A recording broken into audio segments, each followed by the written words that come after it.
Hey, everybody. Welcome to another episode of the Ramblings of a Designer podcast. This is a weekly podcast where we talk about the latest in graphic design news from around the web. My name is Adam. I'm a freelance designer from the San Francisco Bay Area. I specialize in visual, UI design with a little bit of illustration. I like to give companies character. And every week I'm joined by my co-host, Terry. How's it going, Terry? Hey, Adam. I'm doing great. As Adam says, my name is Terry. I'm a UX UI designer from the Bay Area. I help bridge the gap between products and their end users.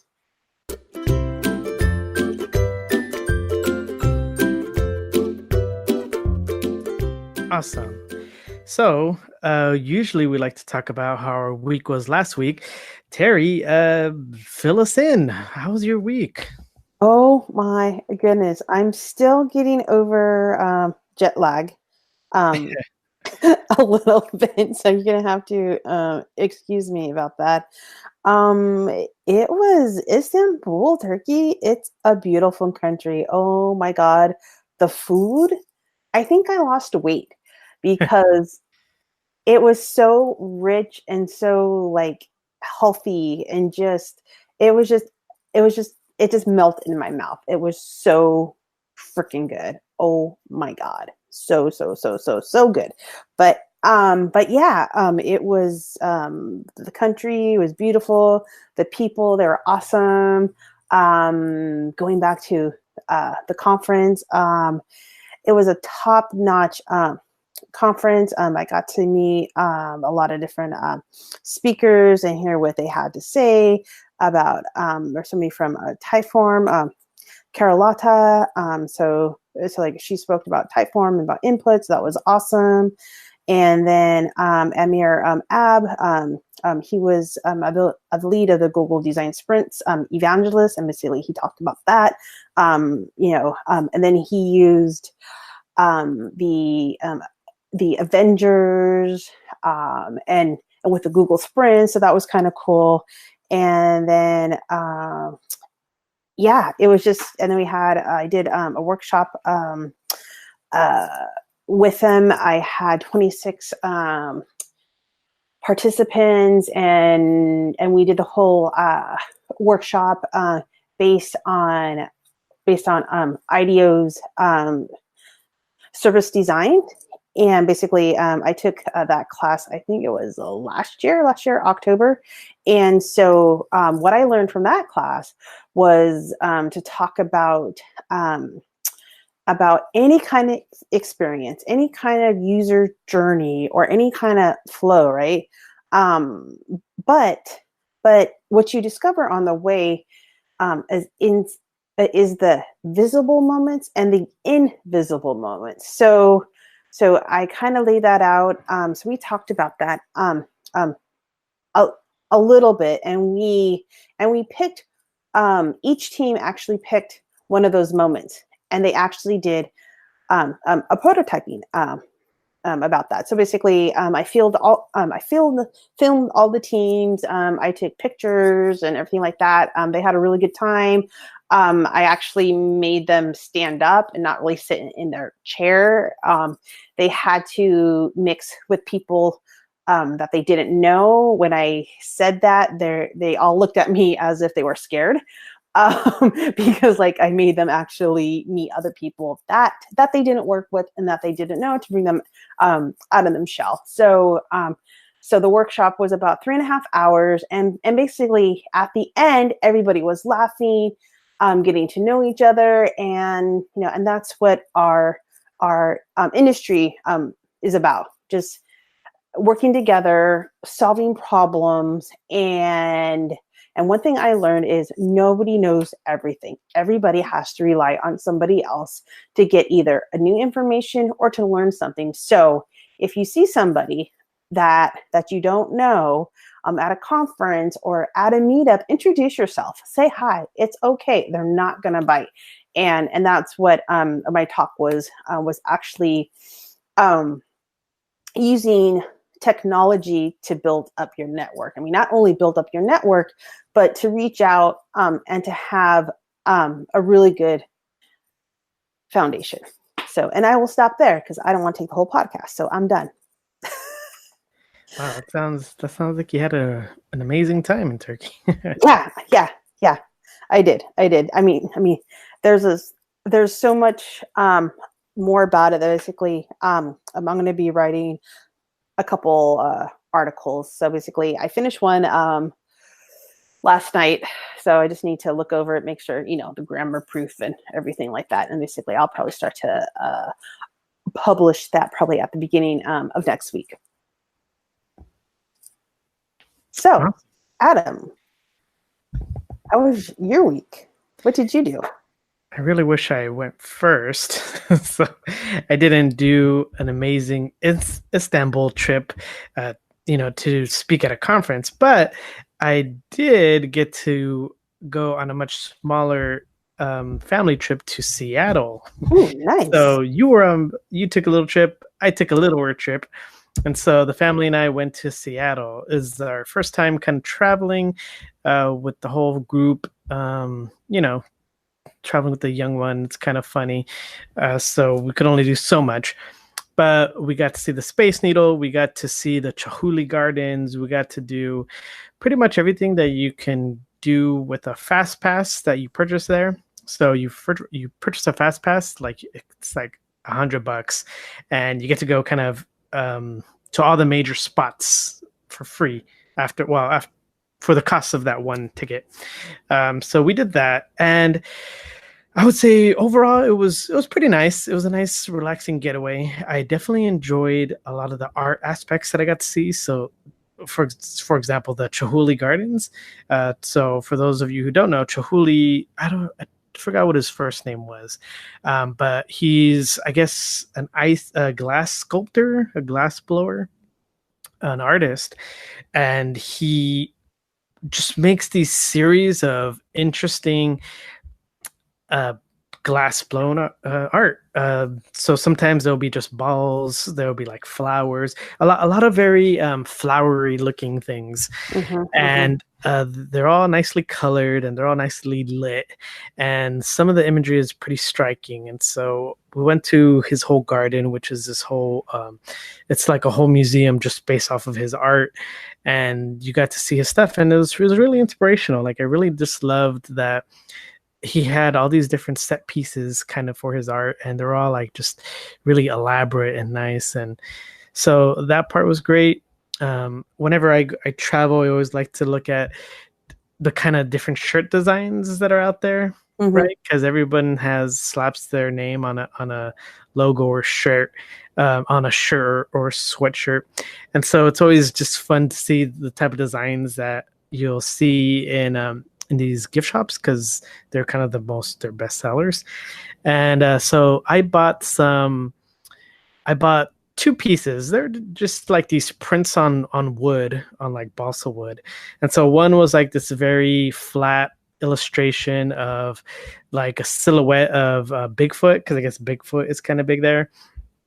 And so that was pretty cool. And another one was, I guess, because they hosted the World's Fair in the 60s. And so they had a lot of just art or just posters kind of created for that.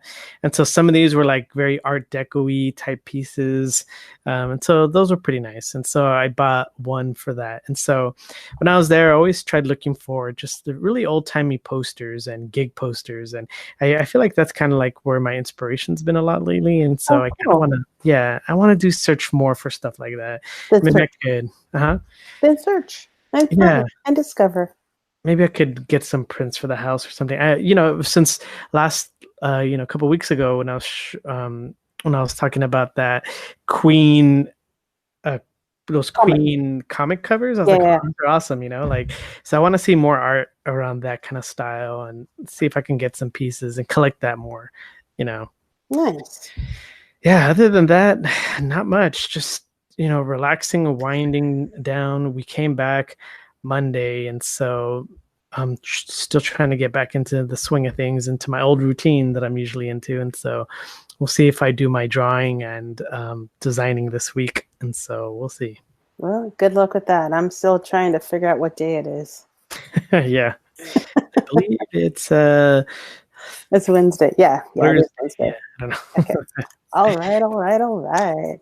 Okay, so that's how our week went. But Terry, what about our articles? Let's get into the news.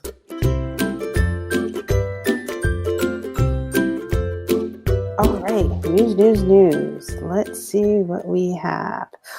Okay, talking about talking to somebody or introducing yourself. So I'll go on that little limb.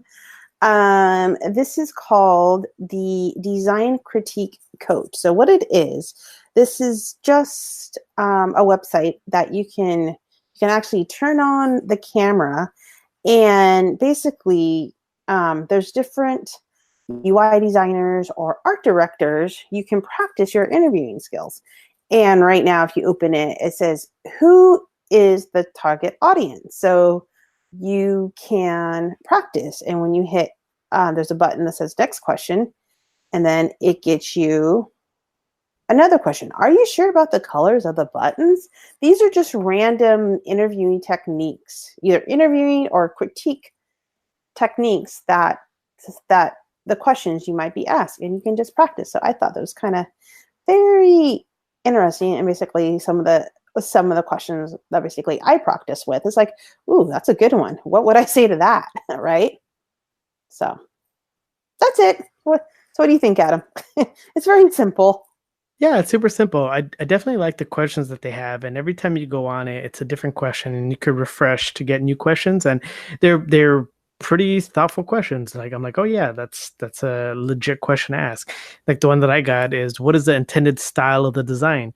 Is it appropriate for the target audience? And I'm like, oh yeah, I mean, I suppose so. A lot of this is, so I always say that you got to always be selling, right? So, well, I didn't come up with that, but that was from, or always be closing from Wall Street. But whereas even in your sketch phase, you should be thinking about how am I supposed to like sell this to my stakeholders, right? So you got to be thinking about it then, and then when you're coming up with your, color comps or your just different type of comps and layouts, and always be selling at that point, even at the wireframe stage. Always, what are you going to be selling at that point? And so a lot of these questions are really great to just kind of make sure that you're kind of still staying on target. And so, like, for example, this other one, what competing products that solve the same issue have you discovered? And I'm like, oh yeah, that should have had that covered, right? I mean, from a long time ago, before you even started anything. Yeah, even this one too. How does this layout make it easier for the user to accomplish their task quickly and efficiently?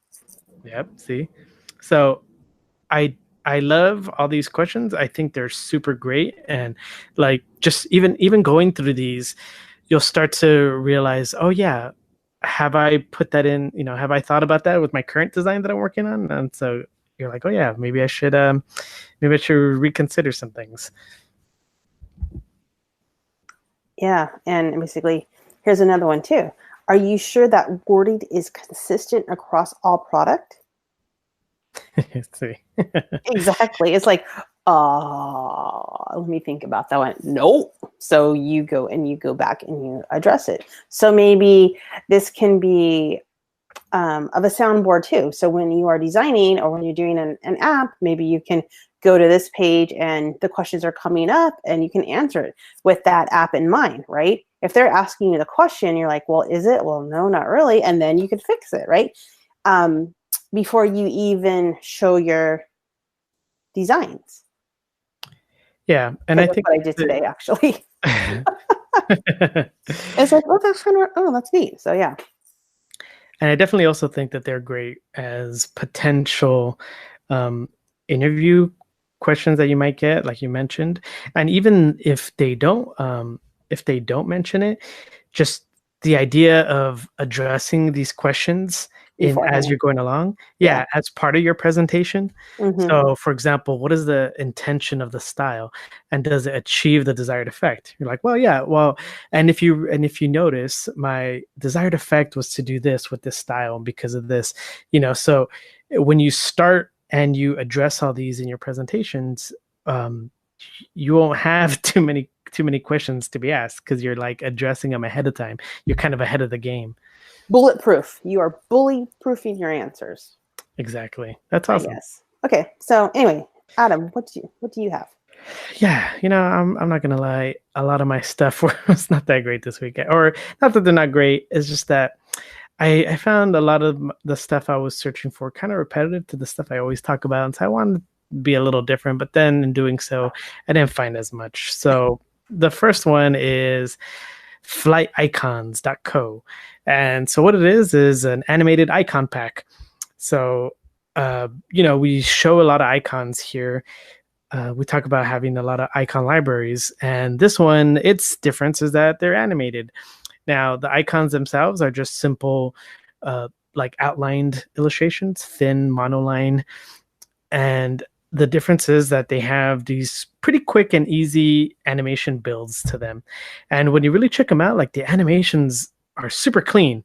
Like they definitely have that ease in, ease out, but that just you can see the ease as it builds, and it's like pum, and so it's super quick, super easy. They're And very subtle. yeah, well, you can't see them on you can't see them here. You'd have to like download them in order to like really see them. Um, yeah, the site doesn't really do a good job selling them, but as soon as you see them on the site on your site, they look pretty great. What I would and they give up in two ways. So they give you the JSON version of it, so you could just include it by copy and pasting it into your project, and they give you a GIF version. So the GIF version is super low weight. It's at that size, and so you can't really do much scaling to it. But if you're gonna have an animated icon and you need it for that size, it works great. You also can't color it. It's not that customizable. And you could download the whole pack for free. It's on their site. If you want, you could also buy them. They're only offering it for about $9, and you could also, if you want to support them, you could also buy it that way too, or just get it for free. So it's super nice, super easy. I definitely recommend checking out the animations themselves. I think you'll like them. They're super clean.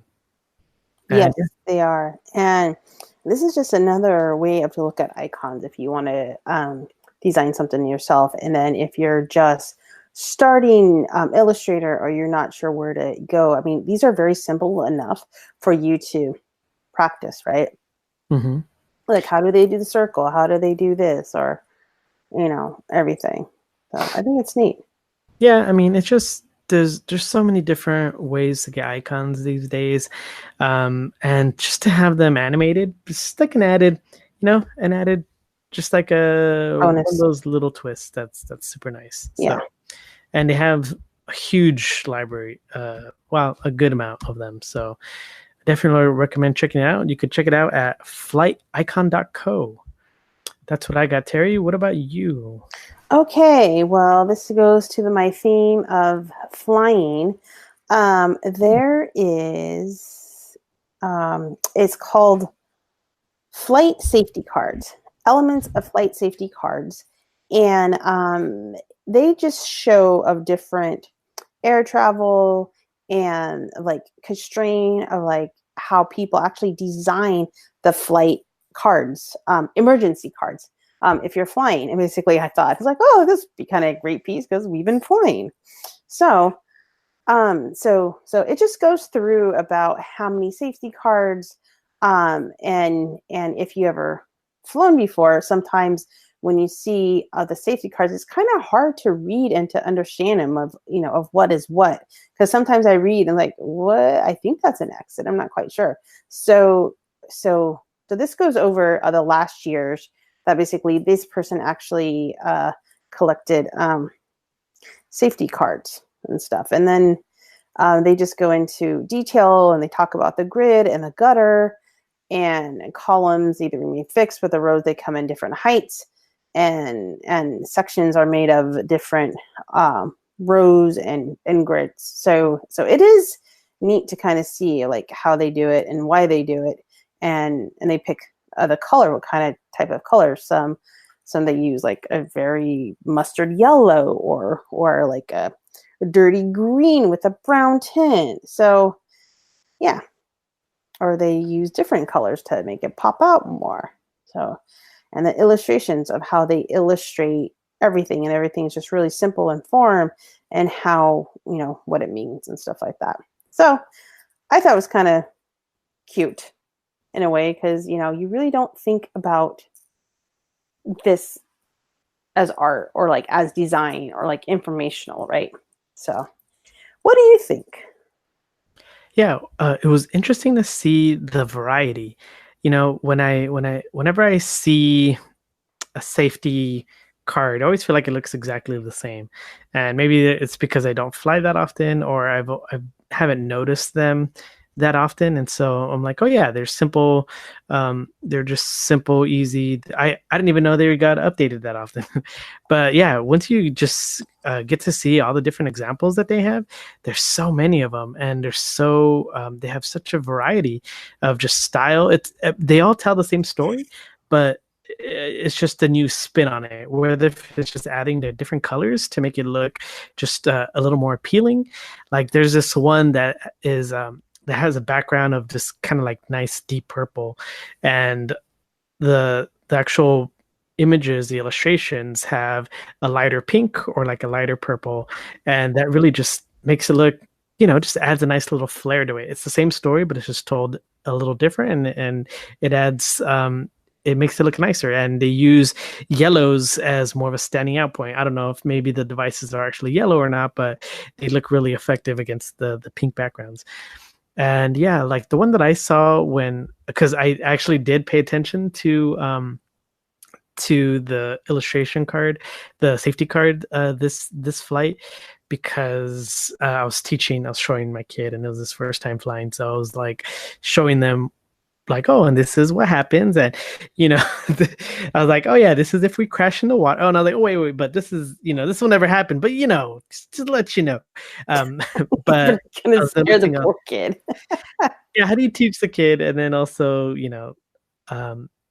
because you gotta teach him these things for an emergency. He's gonna freak out. I don't know, but I try just informing him as much as possible. But the safety cards, they looked pretty much like these. They looked very same story, a little white background. So I was surprised, and I could have swore I've seen these in the past, but like all the devices were kind of updated, like they're using cell phones and laptops, and they're putting so I definitely felt like they're updating it in a subtle way where I just haven't noticed it in a while. But yeah, I love all the illustrations that they showed. It's pretty interesting. Cool. So, what do you have for us? Yes. So, okay, this is called Just Sketch Me, right? And so what it is just a helpful drawing tool. So I use a posable wooden figure, right? I use like that old school kind that you see in, like, if you're to think of like an old mannequin, kind of wooden, all misshapen thing. That's what I use, and it works kind of great. I wish it was more detailed. I want to buy an upgraded one that looks more detailed. I haven't found one that I've been wanting to purchase yet, because when I read the reviews, they always say like, oh, this will break soon, or they break pretty easily. And so this Just Sketch Me, they have a posable figure online. And so what it is you get like just a regular mannequin, and it has different articulation points, kind of like if you were to use a 3D character, like if you have a posable character in like Blender or Maya or any of these 3D softwares, they have, I mean, it's not as detailed as if you had one of those characters, but it has several points of articulation where you can move the arms, legs, you can move the trunk, so you can have the person running or jumping, or doing the robot, or doing all these weird kind of moves. And then once you have the pose that you like, you can, it has on the upper left, it has just these different characters you can kind of pick through. So they have just a regular mannequin, male version of a mannequin, a female version, a knight, an assassin, like a futuristic type cyborg, and then like an anime character. And yeah, I thought it was kind of interesting. I just like the idea of being able to pose something and then being able to move it in different directions. So let's say you're trying to get a pose. Let's say you're like, oh, that's great, but I want to kind of do it from behind. Yep, there you go. Now you can make a person running. You could turn it 360 degrees or 180 degrees, get whatever side, whatever angle you want, and you can do it for various different characters. And so if you want to see what maybe a knight would look like, do, breakdancing somewhat, you can kind of do it. And so I thought it was super easy, super fun. And since I use the wooden one, I don't use this as much, and so it does take quite a bit to get your character going at the angle you want. For some reason, they don't have constraints on where the joints can go, so you can have the legs going in kind of weird angles that your body can't move in. But once you look past that, you can probably you can use this as a great drawing reference. So yeah, Terry, what do you think? It looks cool, and good luck, because I don't do I tried it a long time ago, eons ago. I tried to attempt to do stuff in Maya, and I'm like, it looks like a freaking plane with all the functions and everything. I just got lost. Yeah, no. So this is not a 3D creation tool. It's a model. It gives you a puppet, and then it gives you points to edit the puppet in, and then you can edit the puppet in any different way, and then you can draw that puppet. But what program? It's no program. It's in your browser. Oh. Yeah. So I was saying how. Yeah. So I was just saying it gives you a character, and then it gives you all these different points, so you can move the character in your browser, and then from there, I'm just using this as a drawing reference. Let's say, for example, you needed to have a person sitting in a chair. Yeah, if you needed a person sitting in a chair, and you needed to have him or her looking a specific direction, or you want to drive from the back. Yeah, and so it's pretty much just an online model you can use in your browser. Yeah, that's cool. It's super simple. It's a cool drawing reference.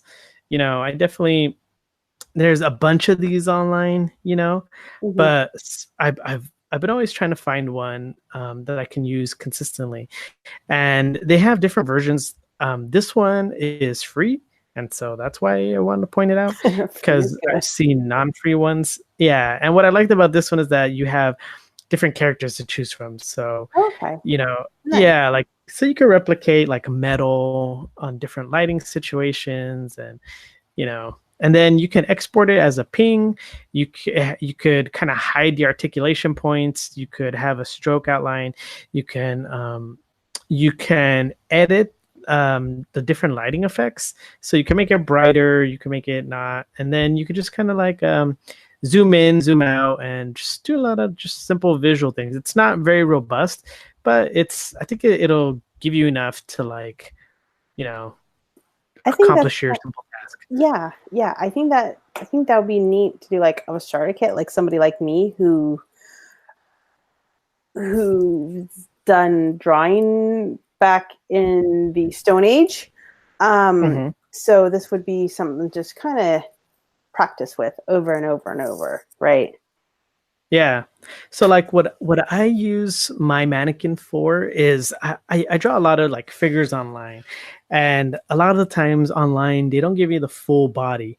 So you'll take what you can get. You have somebody's torso and their hands, and so what they're doing up up top, but then at the bottom, you're not really sure. You kind of have to guess, and so I like to use my little wooden posable mannequin to kind of fill in the pieces and go, okay, well, how would he look? Like, what's a good pose? And so if I could do that with this, then that'd be pretty cool as well. So it'd be kind of cool to just have like a posable thing that I can use online, and then I could really zoom in to kind of just see, like what's that real angle? How does it look if I, what's the hand really looking like? Because my wooden mannequin, it doesn't have any like facial expressions. It doesn't have any defining features. Doesn't have any fingers. It has like these weird kind of cut off hands, and so that's why I kind of want to get a nicer, better one. But I don't really draw that often to really invest into it. So, so this is the next best thing, I guess. Yeah, and it's free, like you mentioned. Yeah, and it's free, so I would recommend it. So check out justsketch.me. That's what I got. Terry, what about you? Okay, I have one more, and it is called Naming Things to Improve Accessibility. And this is actually a blog post from a web designer from Holland. And I read it, and I thought he gave really good points about what it is and how it is and what accessibility it is.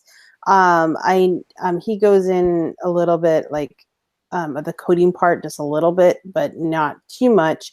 But he gives examples, and I thought accessibility is really, really huge, and I feel some companies, they don't invest in it as much as they should. So yeah, I just thought it was just a nice informational piece, so you can understand what he's talking about. It's like, what about ARA? What does that mean? Accessible Name Description Computer Spec. Oh, okay. What does that mean? And he goes into it, actually what it is, right? So and basically behind what they have, it like the markup does matter to help the screen readers or to help the keyboard users which they don't have the mouse and stuff. So like I said, it's just a very informational piece about accessibility. So that's it. What do you have, or what do you think? Yeah, what I definitely like about this article is that he really kind of gets it. He goes into a descriptive way of how. He's kind of talking about like, for a blind person to use the internet, how does the software they use affect your website? And so he goes into details of how your markup gets kind of goes through the DOM, and then from there it has to go through an accessibility kind of filter, which then leads to the actual website. And so because of that, your site gets broken up and digested differently. And so they kind of say how he kind of mentions how, yeah, like if you were just trying to navigate the site to try to find quick links, and you were to go, let's say you wanted to find something let's say you had a series of articles, but if you only had, like learn more, click here, and what these readers do is you are able to kind of quickly navigate just through links, but every link is the same because all we have is click here, learn more. That because they're not descriptive enough, it makes it super hard for somebody to quickly navigate. And I never considered, somebody needing to navigate the site quicker, when they can't like see. I never thought like, oh yeah, they they would just use the screen reader and read the whole website to finally get to that link that they needed like half an hour ago that they were looking for. And I was like, oh right, they they would need to have a quick way to scan the site, and then because of so our links and our alt links and all that needs to be quickly scannable. And so you know so that's pretty that's that's definitely an eye Eye-opening, opener. right? Yeah. And Exactly. so I love that. And so as a visual designer, getting into learning more about accessibility and UX, that is definitely yeah, like I was like, yeah, that makes sense. People need to scan things too, like quickly scan things, make it easier and scannable as quickly as possible. It's like, oh yeah, that makes sense. So I definitely like the article. I think it brings up stuff that I would definitely need to go back and reread and make sure I digest pretty well. Yeah. So, Adam, what do you have for us? Any more? I got one more, super quick, super easy. This is called design-tips.kaneko.xyz. So these are just quick design tips from designer Steve Stoger, I believe. So far, he has 6 tips, but the tips are pretty great and easy.